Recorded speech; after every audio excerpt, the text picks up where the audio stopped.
Hey, happy campers! Welcome back to Camp Shady Birch. And happy birthday to everyone who is 34, because we're on episode 34. Yes, we said we were going to do that last week, and a lot of you got really excited. So, anyways, What did we do this week? Let's catch the campers up on what we did this week. We went to a premiere. We did. For a brand new movie that we will not disclose the name of, but we will drop some hints. I'm sure you can figure it out in order to protect our peace and our bookings. It was fun. The premiere was incredible, right? The red carpet was on a boat, which I've never experienced or heard of before. Yes, we were in New York City, Manhattan specifically. We were on an old ship for this pre-reception to the screening of this movie, and it was fun, fresh, fierce, and incredible. There were celebrities. Yeah, Jude Law was there.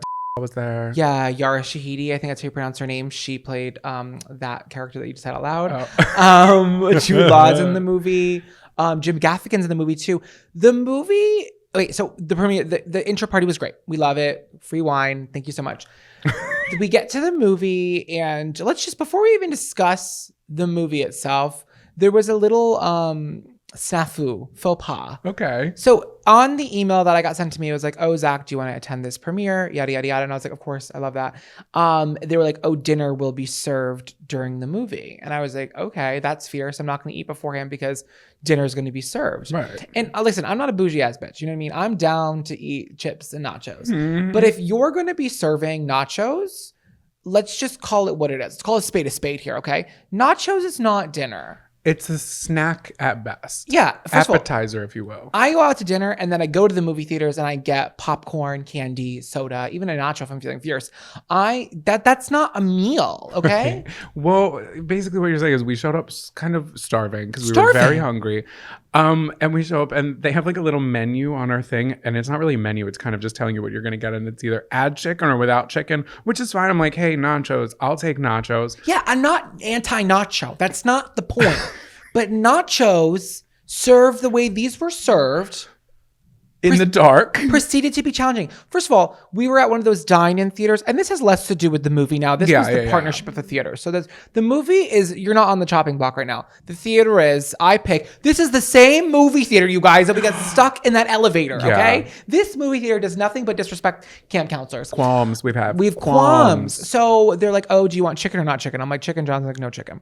So they bring out, the movie starts, okay? And it is like the darkest start of a movie I've ever seen in my life. I feel like we're in the Cave of Wonders here. Yeah, for 15 to 20 minutes, it's very dark, which is fine on a normal day. But when the server approaches you with two long serving platters of nachos in the dark, it becomes a little challenging. These are those like long rectangular white plates with the nachos scattered across. And they include toppings such as refried beans, melted cheese, chicken, jalapeno, pico de gallo, which in theory, I love. Okay, but the jalapenos were hiding on a mattress of refried beans under a duvet of burnt tortilla chips. So I didn't even know that the jalapenos were there because we were eating it in the dark. Couldn't see anything. We're eating nachos in the dark. I'm scooping up piles of refried beans into my cuticles in the darkest movie I've ever seen in my entire life. And I'm just shoveling it into my throat because I am so starving. And it was not hitting the spot because it came out ice cold. Ice cold refried beans in a dark movie theater by hand. Wait, and we're on my love watch. We are bitching right now, but we were giggling in the moment. We were like, "What are we doing?" Like, I'm sucking sour cream off my thumb in the dark. It's not the first time I've done that, and you guys know that. No, it's not. But then, like the next scene where the light comes in. So wait, hold on. Like 15 minutes into the movie, after we've been like gargling nachos in the dark for an hour, the lights turn on. Well, not the lights, but it gets like a lighter scene. And then what do we see? Well, then it's like that opening scene of Lion King where the sun's coming up over the Serengeti and it's just kind of lighting up our plates. And you and I look down and it looks like a fucking honey badger had attacked our plates. I was like, what have we done? It didn't even look like nachos. We had messed about. We had finger painted with every sauce that was available. It was nauseating. I have to say though, eating nachos in the dark was kind of a humbling experience after that. I was like, okay. That was a lot. It would have been a lot easier had it had been the traditional Tostitos and melted cheese moment. I would have loved that. And I'm not anti-nacho and I'm not shitting on this. It was a great experience. I think let's just not hey, would Ina Garten list a party for her friends with dinner included and serve nachos in the dark? I don't think so. WWIGD. What would Ina Garten do? do. Okay. And she wouldn't have done that. And that's how I live my life. Martha Stewart wouldn't have done it either. You know who would have done that? Who? Sandra Lee. Sandra Lee. Would have done that. Sandra Lee's eaten nachos in the dark before. It would have been like, what is it called? The like fajitas. You hate it. It's like not decomposed. Deconstructed. Oh my God, not decomposed. It's Yeah, that's gross. Foul.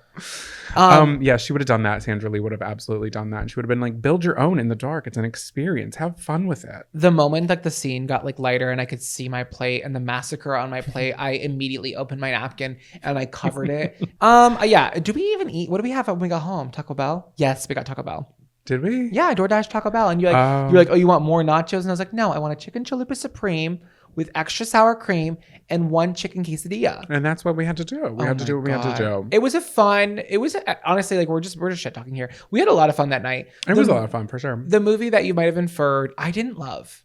I didn't love it either. I didn't love it. And I would never say that unless I really meant it. I haven't looked at the ratings, but you were saying earlier that people were commenting that they enjoyed it. And I'm like, go off, enjoy it if you want to. I just like, I was a little confused and I feel like it didn't feel like a movie. And I don't know how to explain that, but we were watching about an hour and I was like, this doesn't feel like a movie. When I'm on Facebook, I get so many targeted ads for this movie that will not be named that I'm sure you inferred what it is. And people were really into it. But there was one girl in the comments who was like, it felt very rushed. Mm-hmm. And she got attacked. Everyone's like, there's always someone complaining. And I'm like, no, but it did. It was super rushed. And it was not whimsical at all. And that story is a whimsical story. Yeah, I wasn't getting much whimsy, unfortunately. The island in question in the movie that we will not be naming was giving like Baltic Ireland. It was not giving like... Yeah, I felt like I had been there before, but not like in a dreamy way. And like, I've like walked past this before. I was like, where are the palm trees? Where's like the magic? Where's the mermaids other than that first like 5-second clip that they got? The titular character was the most disappointing for me. And he has the namesake of the movie. And I thought he was a disappointment. I thought the lead woman or the lead girl, she was fantastic. Yeah. She carried what she could carry, her load. She couldn't carry the whole movie on her back. I left feeling a little, and I also left looking at my nail beds and thinking, it was a scary experience overall. But we wanted to share with you guys that if you've ever thinking about eating nachos in the dark at a movie theater, you should do it. Attention campers, please meet at the old flagpole under the tall pine for morning announcements. Welcome to morning announcements. Attention campers, due to a new social experiment that we just thought of now, lunch in the mess hall for today only will be served in the dark. For your safety, we will not be using forks or knives, but instead sporks made from recycled carbon fiber. And the menu will also be a mystery, which is kind of fun, but we're going to give you a hint. It's either going to be Salisbury steak or tuna tetrazzini. So you're going to get one of those two. Do you guys remember that clip from Maury when that girl was like, tuna tetrazzini? No. That like literally like ruled my high school, and we would always scream that on the hallways. Tuna tetrazzini. No, I don't know that. It was a girl that was being cheated on by her man, and she was like, oh, he loved my tuna tetrazzini. And I still think it's one of the funniest clips I've ever seen. So my vote today in the mess hall is tuna tetrazzini, and I hate Salisbury steaks as much as I hate stuffed peppers. Oh, I said it. Okay, we also have a little housekeeping / follow-up. We did get an email. What? That I didn't tell you about. So it says, hello, camp counselors. This is your favorite candy queen in cabin 3. I was listening to the latest episode when my ears perked up in regards to the M&M discussion. I, a camper, in fact, work for the glorious Mars Corporation. Oh my God. Wow. We've got M&M ears in the chat. Hey, girl. That's exciting. Or boy, I'm sorry. Or they, them. I'm sorry for the assumption. Anyway, I am sorry to inform you, play the sad music, that these M&Ms that we were talking about in the last episode are seasonal. But I am in possession of exactly one bag that I would be more than happy to gift my favorite counselors. Thank you for being the sunshine of my week. Well, that is so kind of you. I appreciate it. But I think we both really want you to enjoy that bag. We have one bag downstairs that I've been debating on. If you guys didn't listen to the last episode, first off, why? Second off, we were talking about, what was it? It had a very long title. It was Rice Krispies. You're tearing up. And I think gutted. All right, I'm going to take the lead on this. Don't worry. You just take a breath, sip some water. It was Rice Krispies wrapped in a lovely white chocolate. So they were the tiny little M&Ms, and they're only for Easter, guys. And it has been confirmed. We thought that there could be a possibility that they were going to be staying out longer, and we tried our best. We were outside with our picket signs. We were chanting. We said, Rice Krispies now, Rice Krispies now. And they just didn't want to listen to us. Campers, everyone bow your heads, please, for a minute. Sometimes in life, you can fight for your right to party, and the man will get you down. The man's going to tell you, no, no, no. It's not a possibility for you right now. And that's not okay.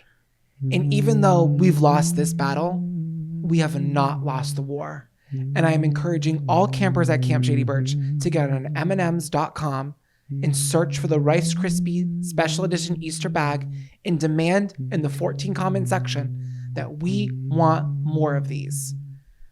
I'm sorry, campers. We did our best. We should do one of those, what are they called? Like the Nova Scotians, those like when they like send the body out into a Canadian water. potluck? No, what? When they like send the body out into the water and they light it on fire. Oh, a Viking funeral. A Viking funeral for the M&Ms, but we'll use an empty bag. Okay, I was going to say, we're not sacrificing our one bag. No, but I just think I want a more colorful goodbye if I'm not going to see them for a year. Yeah. Life should be colorful, guys. That was really upsetting, and I cannot believe you chose a live podcast recording to do that to me instead of telling me beforehand. I know, I'm sorry, but how cute is that she was going to give up her one and only bag? Y'all, yes, really and those sweet. of you who did try it, did DM us and said that it was the best fuck. Oh my God, my friend April literally ordered them to a Party City because she couldn't find them anywhere. A Party City an hour and a half away from her house. Thank you, April. We really appreciate it. You do not have to do that. I know you are stressing it. You are very busy at work. It is raining. You don't have to go and do that, but we appreciate it anyway.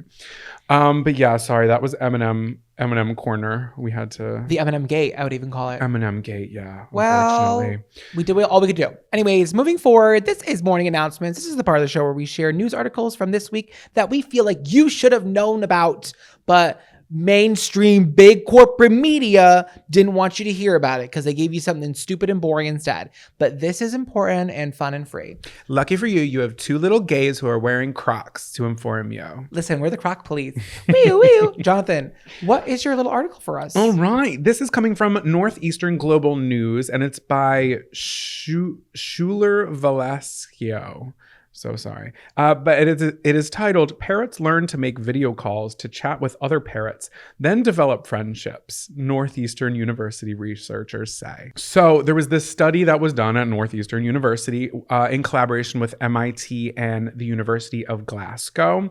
And basically what they did was they took 18 parrots and of different species and ages, and they were going to see what would happen when they take a group of domesticated birds and they were taught how to use and understand video calling using a smartphone or a tablet. I got you. Yep.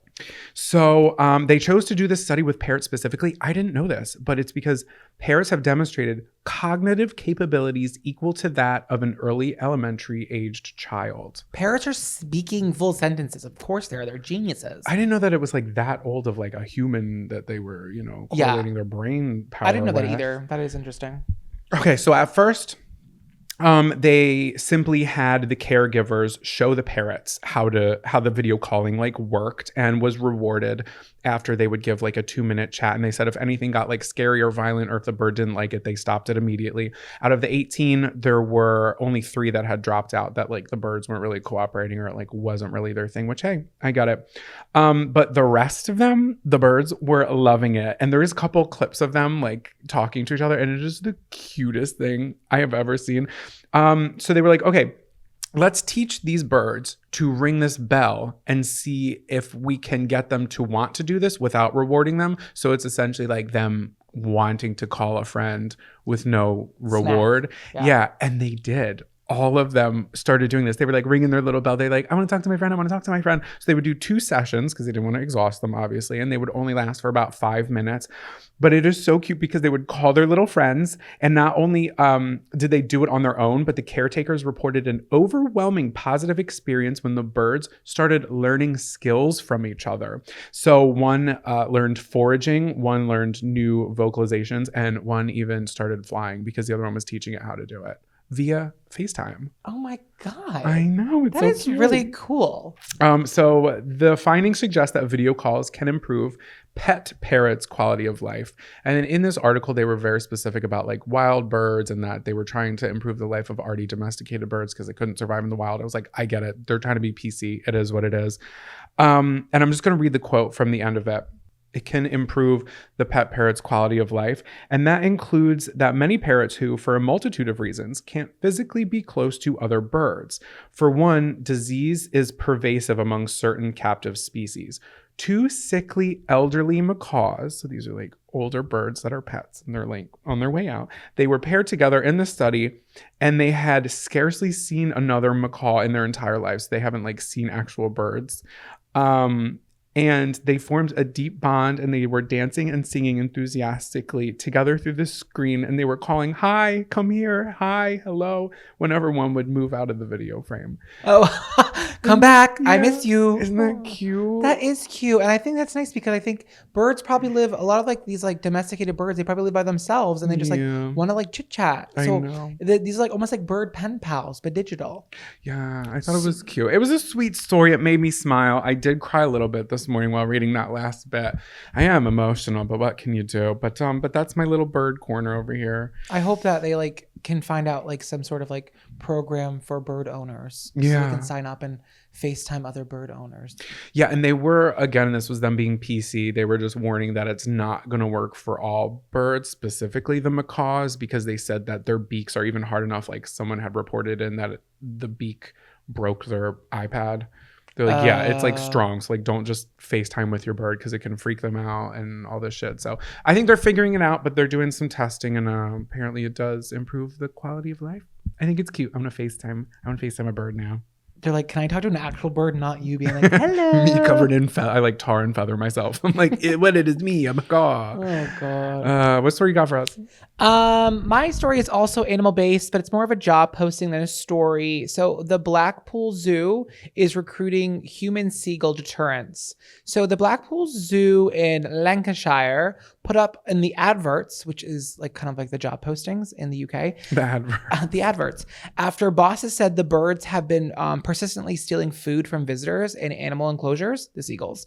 The successful candidate would join the visitor services team as a seagull deterrent, the ad says. Those taking on the role would need to be outgoing and comfortable wearing a bird costume, it adds. The advert reads, at Blackpool Zoo, it goes without saying that we love all animals. And as a seaside resort, Blackpool is not short of seagulls. However, the seagulls are proving to be a bit of a nuisance when it comes to trying to steal food from our visitors and our animal enclosures. Those interested are asked to contact the zoo. So essentially, if you want to like this job, you have to dress up as a bird to scare away other seagulls because they've tried everything and these seagulls are taking over the zoo and they're stealing food from enclosures and from customers. And they're like, we don't want to like shoot the seagulls, but we got to get rid of them. So if you're comfortable wearing a bird costume, this could be a very fun opportunity. Okay. I have a couple questions. Does this mean like this person has to dress up in the costume and like run, like charge at them? Or is it like, you know how like the owl statues kind of keep the birds away? Like they see it and they're like, okay, I'm not going to land. Listen, we don't know. We're not there. I think if they see a seagull, I think they're going to be told to like shoo it. Give it a classic 1-2 shoo shoo. Right. But I'm saying like, I don't know if the seagulls are going to be coming swooping down and that person is going to be wearing that costume all day running in circles, like pretending it's a treacherous bird. Well, there's worse jobs. That is true. That is very true. Do you want to share that story about your experience with the seagull? Yeah, as much as I identify with seagulls, like if I was to be any animal in the world, I really would be a seagull, especially the brown seagulls, which I thought were the elderly, like outcasts, but in actuality, they're the teenager seagulls. Still outcasts. And they just haven't like grown into their full like coat yet. But I think seagulls are just like really funny animals, but they are annoying as hell. One time I was at a beach in Little Compton, Rhode Island, South Shore Beach, if you know, you know. And I bought a hot dog and a seagull came from behind me. And I am not joking, campers. A seagull landed on my shoulder, talons and all, and stole half the hot dog out of my hand. And I'm aware if you leave food unattended on a blanket and you're in the water, seagulls are going to come get that. And that's on you. But do I expect a seagull to actually land on my physical body and rip a hot dog out of my hands? If I could go back in time, I would punch that seagull in the face. And you can tell Peter that. I don't even care. And you know what I did with the rest of the hot dog? I was so upset. And the entire like I don't know, like driveway or like parking area that is all stones and rocks. I found the biggest rock I could find, like rolled it over, put my hot dog on the ground and rolled the rock over it. I said, I'll be damned if the seagull goes in the trash can and gets this hot dog. That motherfucker will never eat again on my watch. And I buried my hot dog under a rock rather than feed the animal because I thought that was beyond disrespectful. And then I forgot. Later that day, I saw neon yellow bird shit on the back of my car. And it was the seagull that stole my hot dog because it was the mustard. Ew. That seagull stole my food and shit on my vehicle. Birds are so smart. They're fuckers, aren't they? Little fuckers. It's funny that I had a cute bird story and yours is like an anti-bird story. But seagulls are the rats of the sky. I know. And I love a seagull that lives in a parking lot and eats McDonald's fries. I always feed those You're seagulls. a gull girl. I know. I'm a gull girl. Yes, and listen. Gull girls are creepy. We love a fried food. We're sneaky. We're mischievous. We don't care if you don't like us. We're loud. And we love to fly high in the sky. And our knees bend backwards. I don't know about all that. But yeah, I am not. In theory, I love seagulls. When I interact with them, I hate them. But I think that's how people feel about me sometimes. So I identify with seagulls. Get out of the water and onto the dock. You're not going to believe what I just heard. Welcome back to Gossip Doc. This is the part of the show where you guys submit us some juicy gossip, not from Concentrate, and we'll regurgitate it here for your listening pleasure. You can send it into campcounselorspod@gmail.com, or you can go to our website, campcounselorspodcast.com, and there's a little tab at the top that says write in. You just click that, and you can figure it out from there. So we got some juicy gossip. Yes, we do. That was really concise. Thank you for introing that in. I love that. Okay, here we go. Hi, counselors. I'm super nervous to write in because these are serious accusations, but I was inspired by your hairdressing story, and it's honestly too good not to. There was a lot of hairdressers that came in, a lot of front-facing customer workers, and we appreciate these stories, and this one is juice.com. So here it goes. I do lash extensions and I hear tea all day long. Shout out to our lash techs. You guys are keeping these girls looking fun, fresh, and fierce. Can I ask what a lash extension is? Oh, when girls just get extensions on their lashes. I can't tell you about like just getting lashes done. I don't know if they're like glued on or they're sewed. I don't think they're sewed in because that seems insane to me. Imagine getting like a track in your eyelid. Oh, it's a sew-in. Oh, it's a sew-in, babe. No worries. No, I think they're glued. Okay, sorry. We'll reach back out to our counselor. Okay. Our camper. Wait, I do lash extensions and I hear tea all day long. It's easily my favorite part of my job. I have this client, Mary, which is a fake name, and she's super sweet. She definitely has her quirks, but good energy overall, or so I think. One day I get a text saying, "Hey girl, I'm going to need to move up my appointment so I can have lashes for the funeral." And I was like, "What? Who died?" Turns out her husband passed away while on a hike with his coworkers. They're in their 50s, and without giving too much away, it's very hot where I live, and people die every year hiking in the summer. Hawaii. Well, I was thinking Arizona. Yeah. Anyways, I'm not here to judge anyone for the way they grieve. And if they want lashes for their husband's funeral, you better know I'm going to be there to make them feel better any way that I can. That's nice. That's nice. Well, her sister-in-law, who's her husband's sister, is my client as well. And the first time I see her after this happens, she tells me she suspects Mary may have done something to kill her brother. I know. She hinted that she thinks she may have drugged or poisoned him before the hike.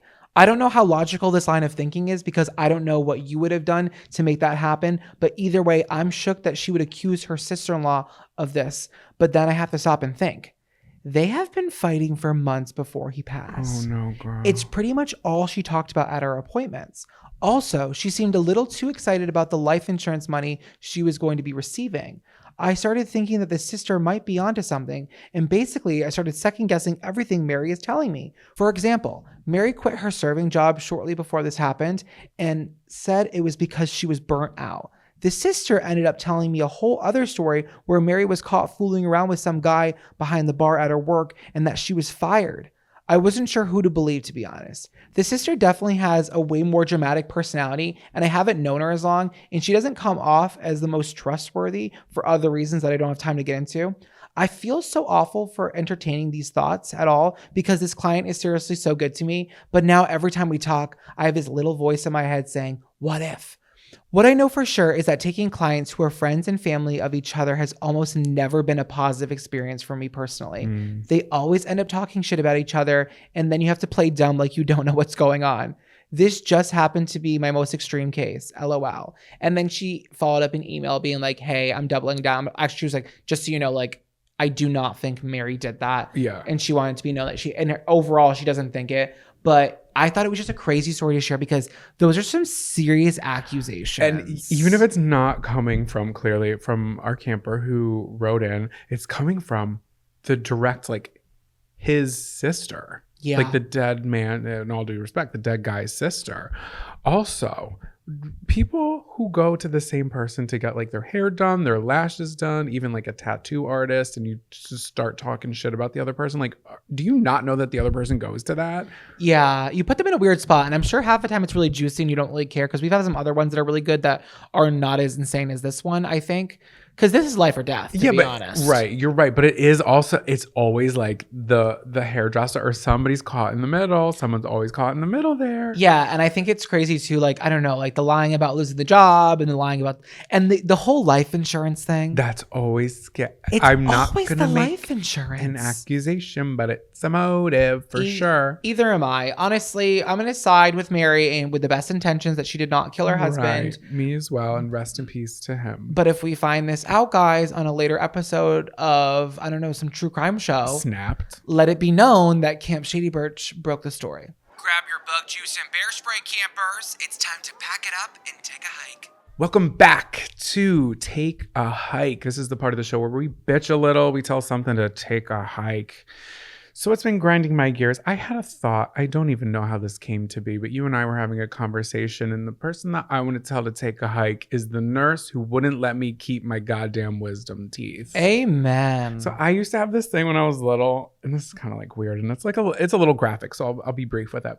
But I don't know why I used to do this, but if my tooth was loose, it would be gone by the end of the day. Like it was my priority to sit in the bathroom on the counter in the mirror and just like weasel that thing out of there. I did all the tricks in the book. I did the floss around the tooth. I slammed the door, anything. I didn't really care how much it hurt. I was just like, I got excitement out of it. I remember being sad when I lost my last baby tooth. I was like, oh, this is sad. Anyway, I would keep them all in a little jar. Am I outing myself as a fucking weirdo? I definitely am. I like to get rid of the loose tooth immediately as well. Did you enjoy it though? I think so. Okay. Yeah, good. I think I did too. I don't think I did not keep them in a jar though. Yeah, I kept them in a little. You remember the little vending machines where you would get like a little alien? You put 25 cents in, you twist it, and it comes in a little plastic. I would keep all my little teeth in there. Oh my god! And then you brought it to the music room, and you said, "Don't worry, I'll be the what are those called? The maraca. The maracas today." They're like, Jonathan, you're getting arrested. That's horrifying. My fucking weird ass teeth. Anyway, I liked to keep all my teeth. It was kind of my thing. I used to have a necklace that had a tooth on it. It was weird. A shark tooth? No, it was like a human tooth. It was a fake one though. I bought it on Etsy. It was a resin mold of a fake tooth. Now you've gone too far. And it was a little weird. I was wearing it when I was working at H&M, and this woman was like, "I'm a dentist. You know that's a fake tooth?" I was like, "Yeah, obviously I'm not going to wear a real tooth. I would, but I wouldn't wear someone else's tooth." Then you went in the back room and cried. You're like, "I thought it was real." Went on the Etsy review. You're like, "I'm giving them the worst review ever." It's a big bicuspid, bitch. That's me. I'm the big bicuspid bitch. I'm a big bicuspid bitch. Oh, I thought you were about to rap. I was like, okay. So anyway, I loved having my little teeth. So when it came to high school, I had to get my wisdom teeth removed. I have no idea what wisdom teeth are doing in any of our mouths besides just taking up space and causing problems and a little bit of crowding. So I went to go get my wisdom teeth done.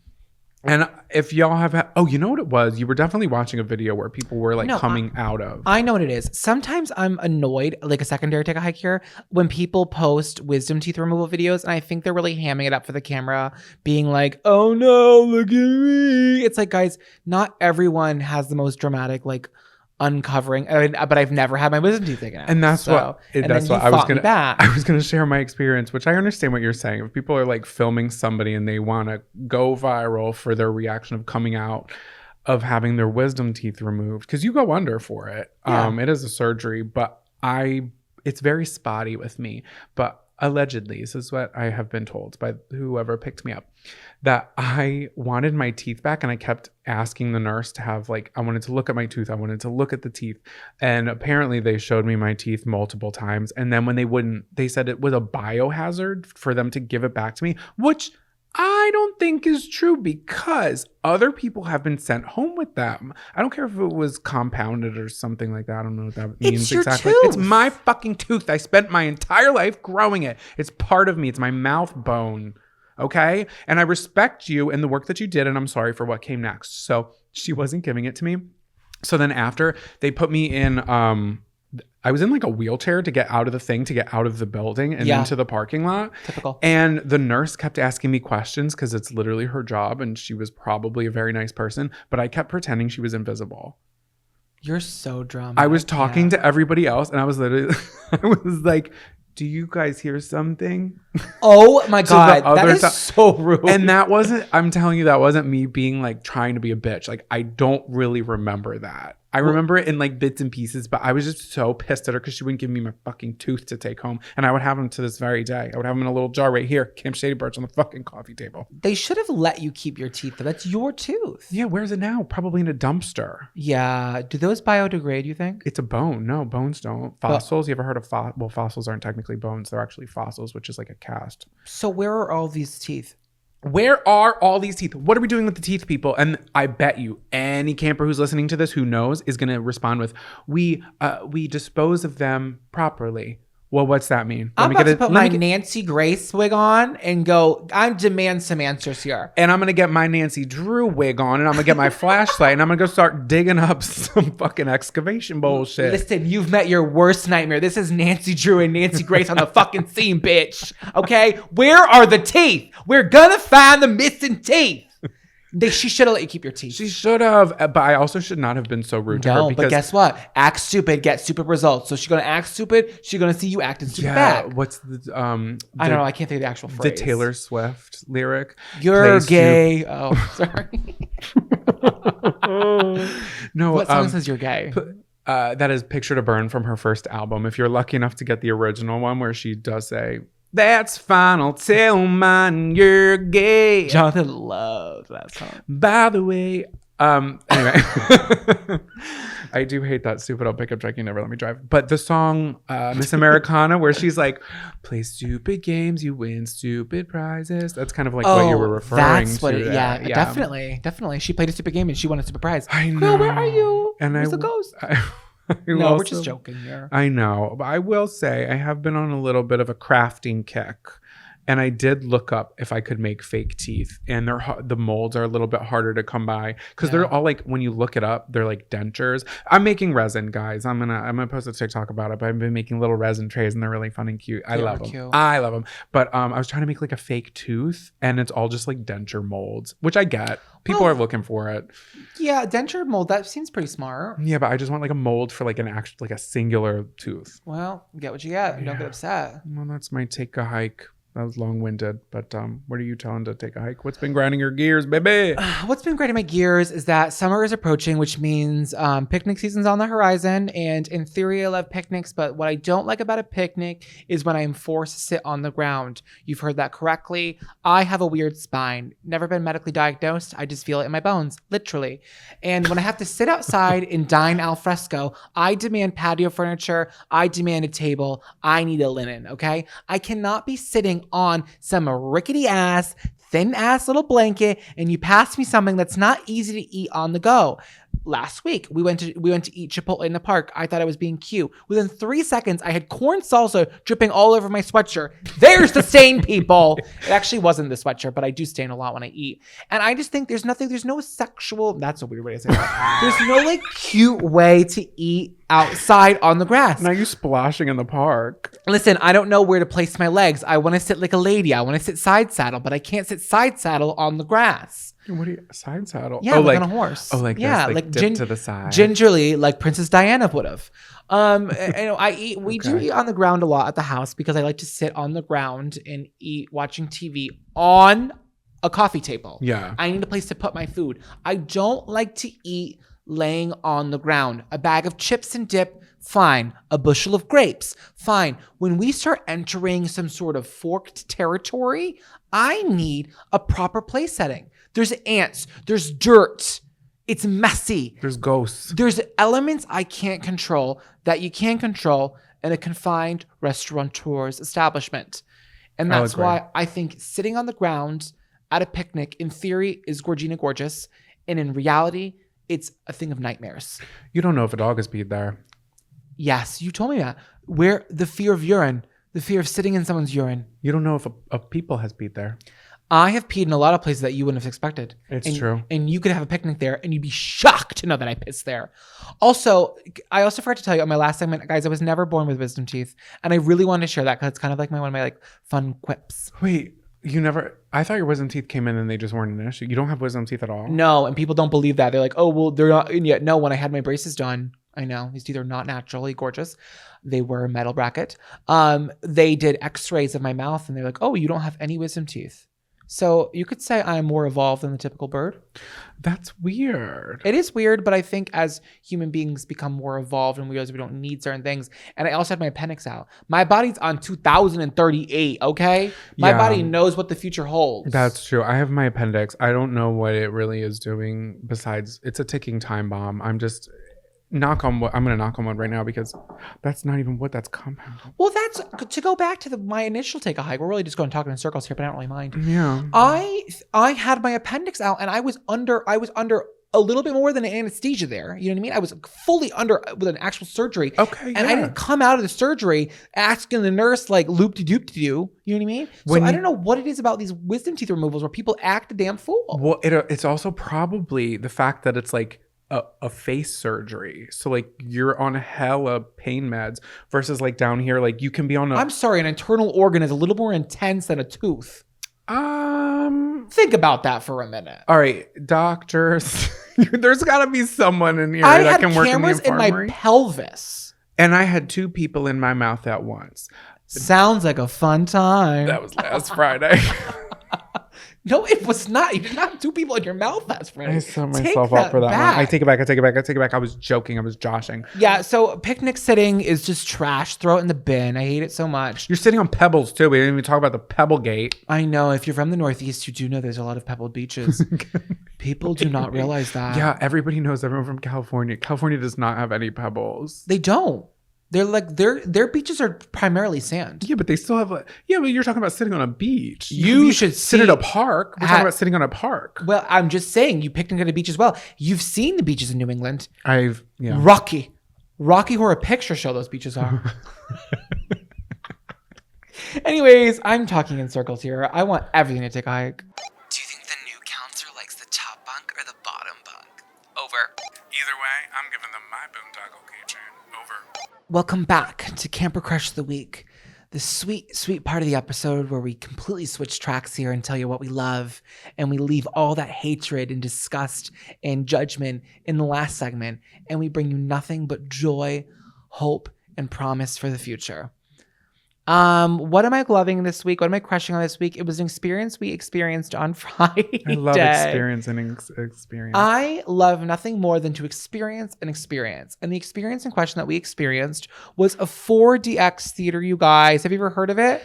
I had It's- never been to one before a day in my life. It is 3D goggles, hot older sister 4DX, because she's on the move, baby. So basically, we saw the Super Mario's Great Escape Mario Kart Party into the Center of the Earth movie. Yeah. I'm still not sure what that movie is called. I think it's simply the Super Mario Brothers movie or Super Mario movie. Yeah, the Super Mario movie came out, guys. It came out a couple weeks ago. We were late to the party here, but I really wanted to see it. Relate to 'Cause the Mario Party. We're late to the Mario Party. No, I think it got a lot of flack in the media. People were talking a lot about Chris Stapleton's voice. Chris Stapleton. I just couldn't think of his name fast enough, so I just gave him Chris. What's his name? Chris Pine. Chris. No, I'm not doing this. So we're just gonna keep moving forward. Okay. The main Chris character's name. Oh my god, what is it? He's from 30 Rock. He's or not 30 Rock. Oh Parks my and god. Recreation. Oh He's God. also in Jurassic World. We're gonna get destroyed. He's also in that movie with the raccoon that you like that ride, Guardians of the Galaxy. Oh yeah. What? Chris Pratt. Chris Pratt. Oh Chris my god. Pratt plays the titular character of Mario, and he got a lot of flack in the news about his accent, and I thought it was fine.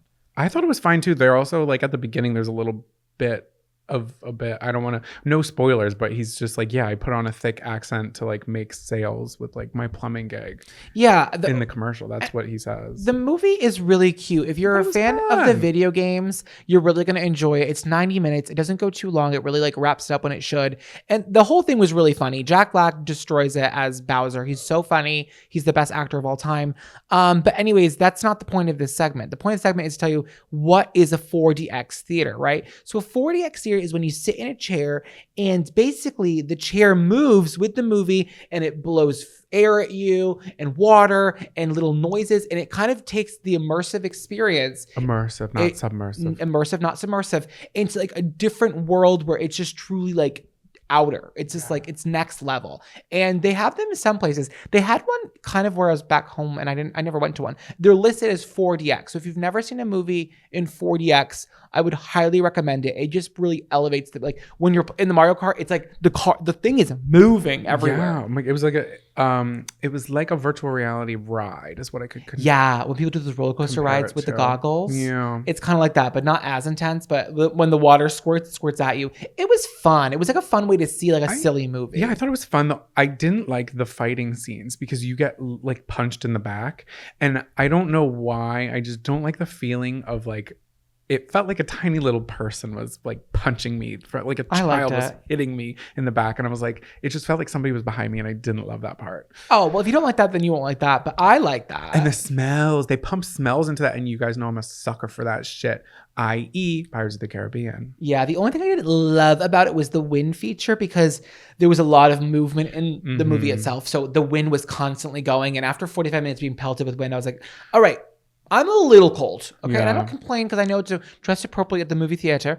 It is a colder, it's a colder activity, but this took it to it is. It is. But also, we were sitting on the outside. We were the last like 2 rows on the side, so maybe towards the center of it because we had those massive. It was like an industrial size fucking fan, and they were doing the Mario Kart, and they were zip zap zopping across the floor. So it was really blasting the cold air on us for a little bit too long. I think it's a good movie to see in 4DX because it's kind of a silly, like, fun movie. I thought it was fun. There's definitely some movies that would never make it to 4DX. Like, I don't think they would ever do Julia Roberts' hit movie, Mona Lisa Smile. That doesn't scream 4DX to me. Yeah, just when she walks, it just like shifts side to side. That's the only thing that it does. And that's what's fun about it. It's like, it's not for everyone and it's not for everything. But if you're a person who likes a little amusement ride, if you like a haunted house, if you like Disney World, if you like silliness, you're going to love it. So just Google on your little computer, your little phone, your little tablet, and just say 4DX Theater near me and look for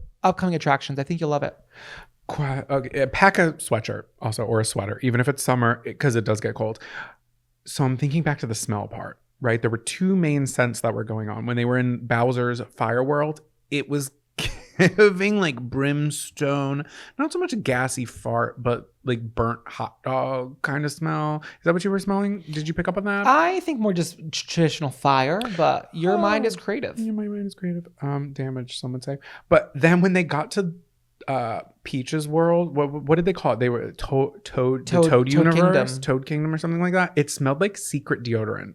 It smelled like ladies' secret deodorant. That little turquoise bottle. Not what I was thinking Super Mario World was gonna smell like. Oh, is Secret the baby blue? Yes. Secret's the baby blue. Every girl in the world that you meet, she has a secret deodorant stick in her back seat. She has a little secret and it's in the back seat. And I don't know how popular it is anymore. Girls, let us know. Is secret deodorant still popular? Guys, too, don't you have secret? No, I have Degree. Oh. Secret's only for the ladies. Or whoever wants to use it. Hey, who are we to judge? Okay, that's enough about 4DX theaters. Jonathan, what is your camper crush of the week? My camper crush of the week is the YouTube jazz stations. And you and I have kind of gone into a tradition of this thanks to you. I think it was one night I had a really bad night. And in the morning, you woke me up and you're like, we're going to have a really good day. Let me set the mood. And we sat downstairs and we had coffee. And it was really, really sweet of you. So thank you for doing that. And you put on a jazz station that was about 12 hours and 12 minutes long of just like tropical tiki bar ambiance with light jazz playing in the background. And I just want to say that is my camper crush of the week, because we've been doing it pretty, like, not every morning, but a lot of the mornings we've been waking up. I'll come up here, do the Peloton, go downstairs, and you still have it playing on for like 4 hours later. Just a little soft jazz. Yeah, well, they're fun. They have like those like virtual screensavers. They're like really relaxing. I think it's a nice way to wake up. I like a soundscape is what I think I'm getting at, because before I had the soundscapes that I created for you, and now we have this where it's kind of like, it looks like a little, what was your favorite? We had what was it? The witchy. I love cottagecore. It's cottagecore. There's a little glass of boiling tea, a kitten sleeping, some rain, some sun, some florals on the wall, and there's jazz playing. It's nice. It moves. Gentle movements. Like the flame on the table is going a little bit, and the steam from the coffee, but the rest of it's pretty stagnant. You can see the rain from the window. What I used to do, I had a specific like little formula for myself. If I was feeling sad or I just like needed to be like in a mood, I would pull up 3 tabs. One tab was, oh God, what was it? I learned this on Tumblr also. It was like fireplace sound, which you can just find on YouTube. And the second one was like rain.org, which I think is a foundation of some sort, but was with one N, and it played rain sounds. And then I would pull up Not Like the Movies by Katy Perry, and I would play that, and it would sound like there was like a fire going and rain outside my window, and I would just be in my mood for like 4 minutes max. That's nice. I like that. I'm a soundscape guy, but I feel like, hey, listen, if you're having trouble getting out of bed, or, moving to the next phase of your day, if you're a little depresso espresso, that's okay. It happens to the best of us. Just tell yourself, okay, I'm going to go downstairs or upstairs or to my living room, or just sit up in my bed. I'm going to get my feet on the floor, and I'm going to go on YouTube, and I'm going to find a little jazz station that plays jazz, and I have a cute little visual, and I'm just going to listen to it. I'm going to take my 4 minutes, my 5 minutes, my 6 minutes, my hour, my 2 hours, however long it takes you. I'm going to pour my coffee. I'm going to have it incorporated in my morning ritual, because that's what we've been doing, and I've been really enjoying it. Even when we're going about our day and the TV's still just playing our little soft jazz, and you hear like a little crash of the crystal clear waves on the fucking shore. I don't know. I like it. Me too. I like it. There's also some really cool ones. They're like underwater ones too.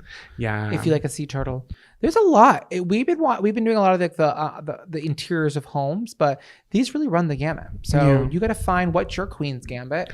It's a chess jazz. I don't know what it is. Which brings us back to Anya Taylor-Joy, Peach from the Super Mario movie. Yeah, it's all connected, you guys. This is one big Camp Shady Birch universe. Okay, you leave the Avengers in the past. You're in a different Marvel universe, and it's us.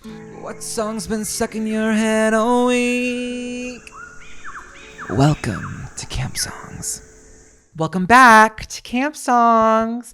These are the songs that we love this week that we want you to love as well. So we've added them to a playlist on YouTube and Spotify. The links are in the episode description of the episode and on YouTube. So a great collection of music, I do say so myself. And it changes every single week with our selection.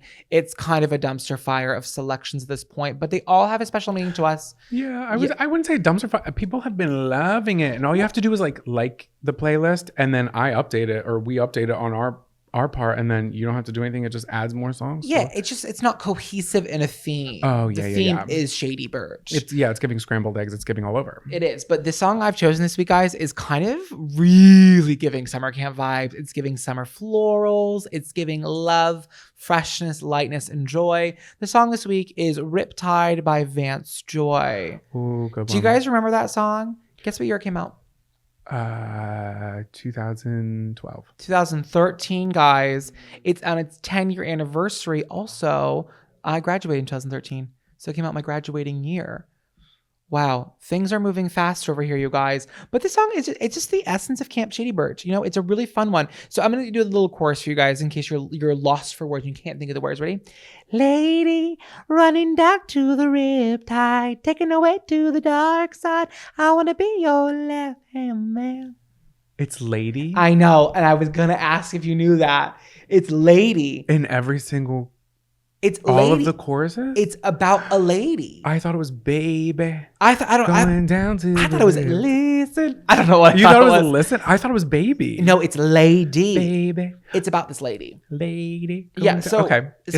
Sorry. Go ahead. No, what are you gonna say? I was gonna say, isn't a riptide like a rip current? It is, and that's a part of the story about how it was written. So, The song is by Vance Troy, but the guy who is Vance Troy, his name is James Keogh. He's an Australian singer. No Vance inside. Yeah, so when he was performing, I think on stage in 2012 at like a coffee shop or something like that, and he was like, he was reading a book and he read the name Vance Troy, and he was like, okay, or Vance or whatever, and he was like, I'm just gonna switch my stage name because I think it sounds better. Yeah, he advanced. So he was like, oh, like when people like meet him, he will answer to Vance because he knows that people don't know his name really is just James, but he's okay with that. But he wrote this song and he started writing it in 2008 and then shelved it for a while and then was like living his life and then kind of like kept thinking about it. I was like, let me just flush this out.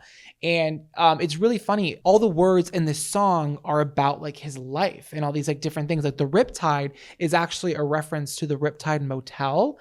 And when he was writing about this, like the going down to the water, his mind just was like, oh, riptide. Like I'm not going to call it like the current of the ocean. I'm going to call it riptide because I just like that word. It was like this, he came up with this whole story, but the word choice is different at certain points based on like his personal memories, which I thought was kind of cool and sweet. Yeah, I don't think I ever really processed a single one of the lyrics. Clearly I didn't because I thought it was Baby. I know, but I kind of like a song that's more of a vibe than more of the lyrics because I learned so much about it because I was like, oh, wait, I kind of just like to like hum it and sing it and like but not really think about it. I like that too because you just said that it's 10 years old. Dear God, that I didn't think it was that old and I don't feel that old, but apparently we're all decaying slowly but surely. But yeah, now I feel like I can revisit that song and look at the lyrics and listen to it differently because dead ass I couldn't tell you any other lyrics besides the chorus. No, you know another one. Closest thing to Michelle Pfeiffer that you'd ever see. Oh, and it made me think, what is the other song that gives Michelle Pfeiffer her flowers? Bruno Mars? Uptown Funk. Michelle Pfeiffer, that white gold. Michelle Pfeiffer has been getting a lot of features and it's well deserved. Okay, Yeah. She should be mentioned more in popular culture. I love Michelle Pfeiffer. Uptown, fuck your butt. Also, it was covered by Taylor Swift on my favorite YouTube station, radio station, BBC Radio 1, where celebrities will go on and singers and they'll cover it. And I will say, Swifties, don't attack. I didn't love it. She kind of Oh. made it sad. And I'm like, the song is like, I don't know, like soaked in fun and light and sun. Soaked. It's soaked. It's soaking wet in the riptide of sun and love and life. And she made it classically Taylor sad. And I love that when it's her own music, but I didn't want to hear it for Riptide. But he was obviously like gagged and gooped Yeah, of that T Swift was like course. chose his song to cover. But it's really fun. And you know what I really think defines this type of music? Wow. It's a new category. I've decided. Okay. My favorite style of music, I think as a whole, is shimmy music. Shimmy. Like music you can shimmy to. Like a little left, little right. Riptide, Vance Joy. You cannot tell me that isn't shimmy music. Lady running down to the river. Yeah, like a little ukulele shaky. A little ukulele, a little shake, a little nod, a little toe tap. Like it's not craving full energy. It's craving vibes. It's craving a little love and light. Minimal upper body. Minimal upper body is the name of my new memoir coming out this fall. So my song of the week is Riptide by Vance Joy. Jonathan, what is your song of the week? Oh, I love that song. I think I think my song might be from 2013 as well. And it has popped up now thrice. I told you when it was 2 times it had popped up, I was like, this is going to be my song. And then you and I were just in the car and it came on again. You can vouch for me. Yes. Yes, that's the algorithm. Anyway, my song of the week is I Love You Papi by J Lo. I almost said Jay-Z, but it is not. J-Lo. And if you don't know the song, it came out 10 years ago, so you're already sleeping on it. But it is so good. Had you heard it before? Yeah. I love you, papi. I love you, love you, love you, papi. I love when she goes, got the hourglass for you, baby, look at the leg. So she's saying like, got that hourglass for you, baby, look at these legs. But it comes out, look at the leg. Doesn't Jennifer Lopez have her legs insured? Is that the celebrity that has that? Probably, and rightfully so, honestly. But I love that song, and the music video is kind of annoying. You already talked about it on a Take a Hike, where you're like, oh, I hate when there's like a whole. Did you talk about this on Take a Hike? I'm pretty sure, or I had it in my notes. I hate. You can say it. That you hate, like when music videos have an opening scene and then or an ending scene, and this music video does Like have a that. movie before it. And sometimes it's good in theory, but I don't actually like. I'm always a little annoyed. I really hate it when it's in the middle of the song. Yeah. On YouTube when they like play a little like bit in the middle. It's like, get back to the music, people. Yeah, please. Yeah. You're calling out the Swifties again. I don't. Yeah, it's okay. I don't love. I'm even scared to say it out loud. Please. I'm not the biggest Jennifer Lopez fan. I don't think she's talented. I'm very Mariah Carey on this. And you thing. know what? That's okay to say because I enjoy her music. I wouldn't say I'm a fan. I wouldn't say I'm not. I'm just kind of in the middle. But this song in particular takes me back to a very specific time. Yeah. And I love you, puppy. And it has French Montana. Where the hell did he go? Where did French Montana go? Yeah, the Kardashians took over and he just was pushed to the side. I do like that song. I'm not anti that song. I'm not a huge Jennifer Lopez fan. Lopez. But I heard it on my phone and then it was the very first song on my Peloton ride today and then it came on my phone again. And the music video, it's fun. Once you can get past the first like minute and a half of whatever she's trying to put on, and it's like a female empowered. It starts off she's wearing the iconic Versace dress, but it's turned into like a jumpsuit. Oh, cute. She looks really good in it. Then she's obviously there's a mansion, there's hot guys washing a car with suds going down their body, and there is also a lot of product placement for now defunct products, which I love to look back on. Remember Miley Cyrus was like going hard for EOS? Yeah, everyone was going hard for EOS. I did an EOS ad last year. I'm still going hard for EOS. Yeah. Okay. Well, we love EOS. Do you think Jennifer Lopez, when Ben Affleck comes home with her large caramel macchiato from Dunkin', do you think she responds with, I love you, puppy? Probably not, because I can't see it. I don't know. I think they're both really hot. And I don't know. I don't see it with them. I will keep my comments to myself on this one. And we want to let you guys let us know in the comments below on YouTube if you can. Don't put that in the Apple review, please. That's weird. Yeah. But in the comments on YouTube, what do you think about Ben Affleck and J-Lo? They had their history before, and I think it's like refreshing that we go back to it. But I don't know of it like in its origins, in their whole. I don't see him with her, and I don't see her with him. It's on both sides. Mm-hmm. I don't see them together. But hey, what do I know about their love? Okay? I love you, puppy. I love you, puppy. Scary stories around the campfire. Welcome back to Scary Stories Around the Campfire. If you're watching on YouTube, you can see that I am now holding a plush campfire pillow on my lap. If you follow us on Instagram, you may have seen it on our story. I got this at Michael's. Michael's was doing a sale on like camp merch. Which is weird because it's like it's like entering camp season. I know, and they're like, oh no, now it's done. It's like, we don't have to promote things so far in advance, whatever. But I got this for $11. So I'm gonna keep it on my lap now every single time Jonathan does Scary Stories Around the Campfire. And it's tucked in between my thighs. And if you're watching on YouTube, which you should be because it's really funny, you can see that I have fire crotch. Woo! Okay, anyways, it's my little pillow. I think it's adorable, and I was not letting it go for $11. We literally have a camp themed podcast. We also got, if you're watching on YouTube too, this little lantern. Can they see that at any of the shops? I think they can see it in both of our Why don't you shots. just pick it up real quick so they can, Okay. so the campers can see? All right. Jonathan, please give us your best QVC. Oh, it's giving Nancy Drew. It is. Wait, hold on. I have to put the mic down for this. Ooh. Okay, so we have the lamp on. We have the campfire set. We are setting vibes for a scary story around the campfire. Jonathan, do you have one for us this week? Right, we got the lamp on and the tampon. Okay, so this is actually like deadass a scary story. So this writer writes in, hey counselors, I have a spooky story I'd love to share. Share it. About 6 years ago, my husband and I were new parents for the 4th time. On Saturdays, my husband would head over to his dad's to watch football and have some guy time. After I laid the 3 older kids down for bed, I locked all the doors and headed to take a shower before bed. I set the baby in a bouncy seat in the bathroom with me and left the door to the bathroom open, just in case one of the other kiddos needed me. About 10 minutes into my shower, I heard a loud thud, and our dog barked just one time. I turned the water off and poked my head out to listen. Nothing. Okay, I hate hearing anything if you're home alone or I know. or something like that. Hearing something outside of the shower while you're in it is terrifying, i.e. psycho. Even like a creaky noise when you're home alone or you're like high alert. Like, I don't know. Someone could like thud upstairs. If you're here, I feel better. If you're alone, if I'm alone and you're not here, I'll cry. Like I'll be in tears. So now I have short hair, but I used to have.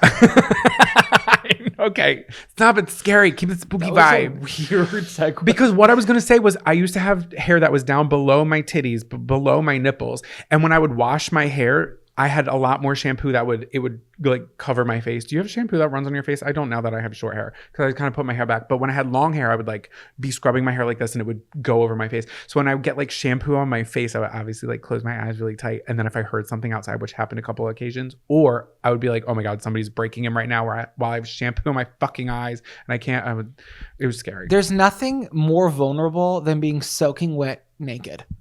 Think about it. Maybe covered in honey, but that's like the worst time you want to be attacked. So anyways, get back to the store. Back to the store. Okay, this is dead ass. This is scary. Okay, I shrugged it off thinking maybe one of my kids had gotten up and went back to bed, or maybe my husband had gotten home early. I finished my shower, stepped out, and dried off. I walked into our living room and I saw our front door was wide open. I second guessed myself for a minute, but I knew I had locked the door before I went to the shower. My first thought was to call my husband, who immediately told me, call the police. I called 911 while checking to make sure all my kids were in their beds, and within seconds, the police were searching my entire home with guns drawn. Okay, absolutely terrifying. Yeah, I guess, like, is that necessary? I don't think that's necessary. The cops can search the home with the gun in the pocket. Yeah. But maybe for their own safety. Yeah. We can't speak on this. No, we can't speak on it, but I think, Let's move on. Let's move on. Okay, I have my thoughts about that. But here comes my husband, his brother, and his dad. So obviously they weren't home, so they weren't the cause of the sound of the thud. No one found anything, luckily. It never happened again after that, but I truly think someone tried to break in that night and either got scared by the dog or realized someone was home when they heard the shower was running. Yikes. Signed, almost robbed with my tits out in cabin 3. It's not fun. It's not funny. I'm not laughing at you, but the sign off was silly. But that shit is scary. Yeah, I always think it's funny. Not funny, but I think it's like we always try to rationalize when we're scared of a sound in the house. And we'll be like, oh, I'm going to go check on it, but it's probably this. And like 99% of the time, like we're right. We're like, okay, it was just like a creaky board or like a drip in the sink or whatever. But like this time she was like, oh no, it's nothing. It's just the kids thudding around. And then to go downstairs and to see a door wide open that was already, that you locked, which means the intruder was either in the house or he came in through a different door. Okay, Nancy Grace. I'm on my Nancy Grace bullshit. I'm sorry. I think she's very lucky that she's okay. Yeah. Breaking and entering is my biggest fear in my entire life. I am so scared I'm going to be abducted, and everyone knows this. It's like my biggest fear in life. So this is like scares me really. Yeah, it's really, especially being a mother of 4 and being home alone. Like that's scary. So do you think it was a person? Doors don't open. Okay, first of all, the door to the front of the house, those are traditionally heavy doors. I'll agree. They don't stay open. I'm just going to bounce off of my own personal story here. One time when I was in high school, I was out to dinner with my parents, and when we came home, the front door was completely open, but we had one of those doors that you had to like close and you had to pull, and our dog was inside, but he was barking. So like we were like, oh my God, did anybody break him? But no, it was just windy and the wind had blown it open. Not saying that this was particularly the wind, but that could have been the dog just notifying, hey, the door has opened. Or it could have been an intruder. I don't know. I feel like, again, I'm rationalizing. Again, I'm playing to your point there. She said the door was locked. I trust our camper with her tits out. She said, and I trust her. So Listen, guys, lock the doors tight. Lock the windows tight. Yeah, before we sign off, I'm just going to say, back in the day, everyone was like, it was a different time. Nobody in the neighborhood ever locked the doors. The times have passed. Lock your fucking doors. Ever since Elizabeth Smart was abducted, I've spoken on this before, I have locked every single window and every single door in my house. You will never catch me slip on that. Ever. I don't know people, I don't lock my car, I don't lock my house. Grow up. Yeah, even if you're like living in a very rural area or there's nothing but that's where it happens. Yeah, or like if you're living in Orida, okay, the Oregon, Idaho state lines, don't care, just lock everything. There's absolutely no reason that you don't have to be. It's not you being paranoid, you're just being safe. Are you patting your patty over there? What's going on? I'm patting my patty, wishing it was a heating pad because it's a little nippy in here, and I wish this was a real campfire. Listen, camper, we're really happy that you're okay. Okay, we love you so much, and we're just reminding everybody to lock your doors and windows. Okay. Yeah. And I hope you weren't too scared. All right. So I think that's all we've got for everybody. Yeah, that was another week here at Camp Shady Birch. We're not going nowhere. Stick around. Share the podcast with your friends, please. Let everybody know that we're here and we're not going anywhere. Leave us a review on Apple if you haven't. And if you have, God, I fucking love you. And thank you so much. And we'll see you next week. And with that being said, lights out, campers.